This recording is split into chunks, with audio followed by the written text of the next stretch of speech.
All right, how's everyone doing? I am Rich CELENZA. Thanks for tuning in to the Rich CELENZA Show. So, what I'm going to call this podcast is Create the Life You Want to Lead.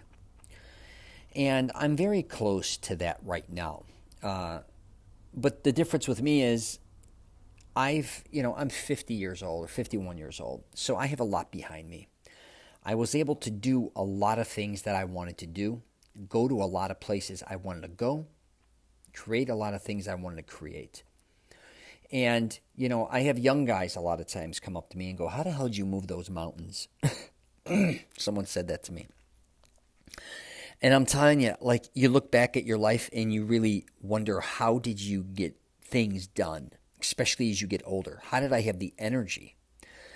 And, if you're younger again, and I think what's kind of different with younger people now compared to when I was younger and wanting to do things, things weren't as cluttered. Things are simpler on one way as far as getting or having technology to help you with a lot of things. There's no question about that. But I've also realized with technology, there's almost too much information coming in at you. It can be very intimidating. It's not simple. It looks like and also naiveness. When I was younger and say I wanted to create things, even an app not long ago or whatever the case may be, well, that I kind of knew about. But let's just say making films when I decided in mid-1990s or late 1990s when I started shooting, now I wonder if I went to go make a film and I look online and there's so many people now making movies that I'd be like, oh my God, everyone's doing this. So, being naive to a certain degree, I think, is sometimes a good thing. And I think I even did a podcast regarding that. Like, the more naive I was, the more I created.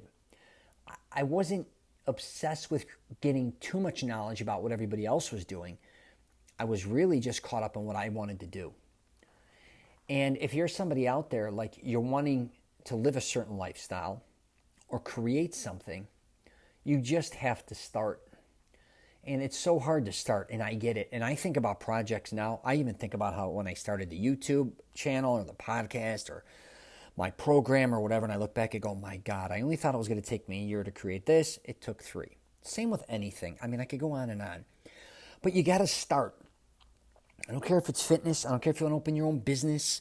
I talk about it. Do not wait. And again, you don't have to make huge leaps or jumps. You want to start a real estate company, say, for instance. You might just want to, start off, obviously you're going to probably be already an associate or sales of some sort. You already have your license, let's just say. Or say you want to own your own office. Start small. You don't all of a sudden have to have 10, 15 people. You don't have to go rent an office out with a big warehouse. I've done all that shit. I even rented a warehouse out at one time. I'll just give you like something here that I did in my past. So I was working for my father. I had to move to Chicago. My daughter had a liver transplant. I didn't know what to do. I was getting ready to make a movie.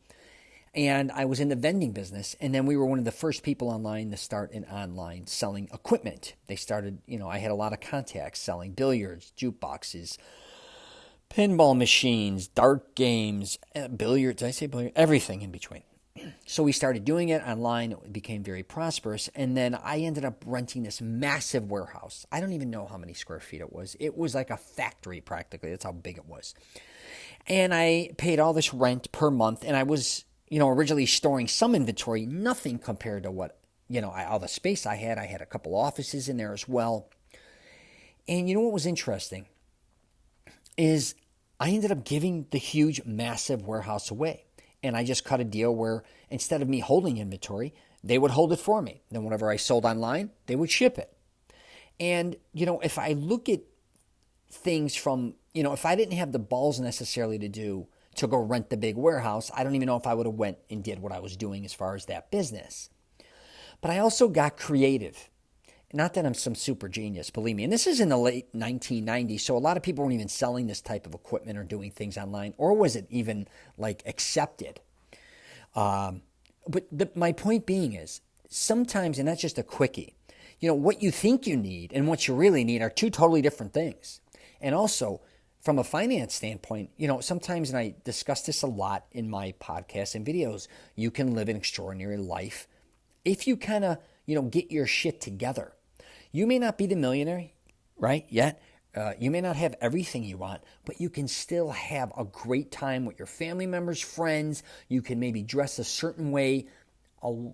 Probably you'd be shocked at what you can convert your body into or morph it into physically if you take your time and start learning about what's working, what isn't. But go out and really start slow creating, the life you desire. And it doesn't have, again, to be a monstrosity. I think when we think of, I just had 1,000 people on my YouTube channel, and believe me, that's not a big deal, but it was kind of a big deal for me. Even after all the shit I've done in my past, like it's a new endeavor, and I wanted to see if I could do it, and I did it. And, you look at somebody who's got 1 million, 100,000, say, 2 million, I don't know, 10 million, whatever the case may be. Same with followers online, whatever. I don't look at things and say, even when I started YouTube or my podcast, saying, I got to have this many downloads on my podcast. I got to have this many likes. I have to have this many views or this minutes watched. And I'm really not an analytics guy. Again, being a little naive may work to my advantage. Then other times it may not, because me not paying attention sometimes to analytics obviously is going to hurt, because I don't always see what's working and what isn't, because I get so wrapped up, say, with content. And I'm not always caught up with money. I'm more about sending out the message than I am about making money. I truly want to help people, regardless if, say, they buy my program, buy my book, or even watch one of my movies. I just try to keep creating content. But I do really want people to, if you're not living the life you desire, what the hell are we living for? And we have maybe, or you may be in a position, and I may end up there in the future too, in a position I don't want to be financially. I may take certain risks, or, losing jobs or not working. But the thing is, and I've discussed this before, it's the small things, I think, a lot in life that are the best. And, I'm going to be doing I think a video on watches, and I'll just use this for example very quickly as, I used to think, I see all these guys growing up in my dad's bar, nightclub, and everybody with these big, beautiful watches. And it was like a big statement piece, I think, especially in like the 70s and 80s. And jewelry was really big then, especially necklaces and bracelets and gold and gaudy. And then when I was in my early 20s, I was making a lot of money, and I got a Rolex. I even got my ex-wife a presidential Rolex, and I was, kind of caught up with wanting everything, really big time, even collecting watches and all this, and spending all this money even at auctions. And then I ended up having to sell them, believe it or not, because my daughter had some health issues, and I had to come up with a lot of extra money.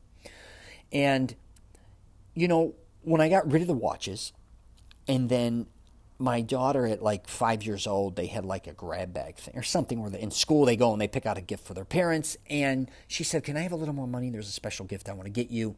And it was the same one that had the transplant. And I gave her like 10 or 20 bucks. So Christmas comes and I open it. Now, I had to sell all my watches, but she gave me a watch. I still have it to this day. And that's the one I wear everywhere. It doesn't even work anymore. It's 20 years old or whatever the hell it is. 18 years old. And I went to go get it fixed, and they said the battery is so old, and from the heat in Florida and traveling, it's infused. Like, I'd have to gut the whole thing, and it's just a cheap kind of black banded watch. Looks kind of like an old, it's square, but whatever. It means so much to me. And again, the little things in life, you wonder, like, I always wanted, say, a Rolex or all these watches, and don't get me wrong, they fulfilled me. And it started to create, a certain way of living for me, like having that identity. It kind of pushed me forward to say, hey, I want more things. I want more jewelry and whatever. That was great. But I also realized kind of not feeling like that really eventually wasn't who I was. I even got aggravated because I didn't even like wearing watches. They were too big. I'm very small jointed. I was afraid of losing them, and then you go out, you may end up in a jam. I was always going in and out of the gym. I had to hide it in the car or hide it in a locker. And it was just an inconvenience. It wasn't what I thought it was going to be. So my point being is, too, a lot of times what you think you're going to, create may not always be what you think it's going to be. It may not be as good. Now, I understand that whatever you think you need or you have to get, you got to experiment first. And sometimes you may not be able to experiment with certain things. But also, don't forget about, like, the small things. Like I said, it's creating your own life, you have to become creative. I should really do a podcast or something like that, because you sometimes have to make the most out of nothing or a lot out of something. And it could be, again, small. Don't sell yourself short. Again, I get a lot of us want to be big time, and I always, even when I was making films or when I was doing whatever, but say, for instance, back to YouTube, after I put all that shit behind me, I'm looking to the future, what I kind of want to do. And again, it's not, if I get, say I am climbing up on 500,000 minutes watched on my YouTube. I never even knew I was going to do a YouTube. I didn't know if 5 people would watch it for 10 minutes. Honest to God, I never really got caught up in that. But it's very interesting, again, how I started to build momentum and really follow that momentum. Small things. Every day's another day. Even if you don't have a lot of time to maybe do some of the things you want to do, because it could be work-related, school-related, relationship-related, do something. I don't care if it's 10 minutes. I don't care if it's a half an hour.